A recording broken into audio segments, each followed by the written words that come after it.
ඒ විතරක් නෙමෙයි. මේ අයවැය ඇතුලේ බොහෝ කරුණු අර මූලික උපාය මාර්ගික අරමුණු 6 ඉලක්ක කරගෙන අපි බොහෝ දේවල් වෙනස් කරලා තියෙනවා. ඒ නිසා බලශක්ති ශේෂ්ත්‍රයේ දැවැන්ත පිම්මක් සඳහා යන්න ඒ වෙනුවෙන් ඩේටා සෙන්ටර් වගේම ග්‍රීන් හයිඩ්‍රජන් ප්‍රොජෙක්ට් වලට යන්න කොහොමද කියන කාරණය පිළිබඳව ඒ අවශ්‍ය පියවරල් ගන්න බලශක්ති ශේෂ්ත්‍රය අවධානය යොමු කරලා තියෙනවා. ඒ වගේම ඩිජිටල් ඉකොනොමි එක ශක්තිමත් කරන්න අවශ්‍ය කරන ඒ රාජ්‍ය ඩිජිටල් කිරීමේ ක්‍රියාවලිය මේ ඩිජිටල් කරන ක්‍රියාවලිය ස්ථාවර කරන්න අවශ්‍ය කරන පියවර මේ අයවැය ඇතුළේ අරන් තියෙනවා. ඒ වගේම රජයේ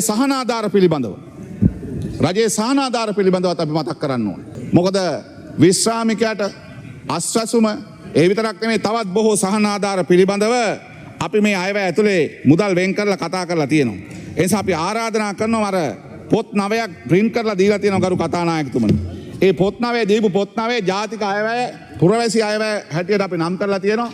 මේ පොත කියවුවා නම් මේකේ තියෙනවා වෙන් කරපු දේවල් ගොඩක් දේවල්. අඩුම ගානේ එතකොට බලා ගන්න පුළුවන් ආණ්ඩුව මොනවද කරලා තියෙන්නේ. ගායන්ත මන්ත්‍රීතුමා මේකේ තියෙනවා ගොඩක් විස්තර මම මේ කිව්වේ කෙටියෙන් සටහන් කරලා තියෙනවා. ජාතික අයවැය පිළිබඳව පුරවැසි අයවැය පිළිබඳව මේ විස්තර අපි මේක ඇතුලේ දාලා තියෙනවා. ඒ නිසා ආණ්ඩුවක් සියලු ශේෂ්ත්‍ර ආවරණය කරමින් ඒ සියලුම ශේෂ්ත්‍ර වල ඉන්න ජනතාවගේ එදිනෙදා අවශ්‍යතාවයන් ගැන අවධානය යොමු කරලා තමයි මේ දීමනා සහ මේ සුබ සාධනයන් ඇති කරන්න අපි කටයුතු කරලා තියෙන්නේ. ඒ නිසා මේක විතරක් නෙමෙයි ජ්‍යෙෂ්ඨ පුරවැසියන් සඳහා දෙන අර බැංකු පොලියේ කොටස පිළිබඳව සාකච්ඡාවක් ආවා. මේකත් කියන්න ඕන ගරු කතානායකතුමනි මේ ජ්‍යෙෂ්ඨ පුරවැසියන්ගේ බැංකු පොලිය.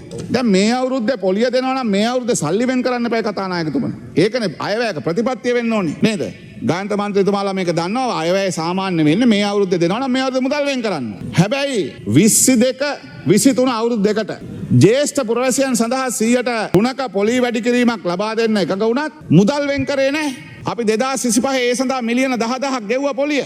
තව මිලියන 45,700ක් ගෙවන්න තියෙනවා. අන්න ජ්‍යෙෂ්ඨ පුරවැසියන් සඳහා පොලිය ගෙවලා තියෙනවා බැංකු පද්ධතිය. හැබැයි බැංකු වලට සල්ලි දීලා නැහැ. ප්‍රතිපත්තිය ගන්නවා. ක්‍රියාත්මක කරන්න අවශ්‍ය මුදල් වෙන් කිරීම කරලා නැහැ. දැන් අපේ ජනාධිපතිතුමා එදා කිව්වා අනුන්ගේ පවුත් අපිට කරගහන්න වෙලා තියෙනවා. ගරු කතානායකතුමනි එතන මිලියන 55,700ක් 22 23 අවුරුදු දෙක සඳහා ජ්‍යෙෂ්ඨ පුරවැසි ගිණුම් වලට පොලී ගෙවීමට අපි ආණ්ඩුවක් හැටියට මේ අයවැය මුදල් වෙන් කරනවා.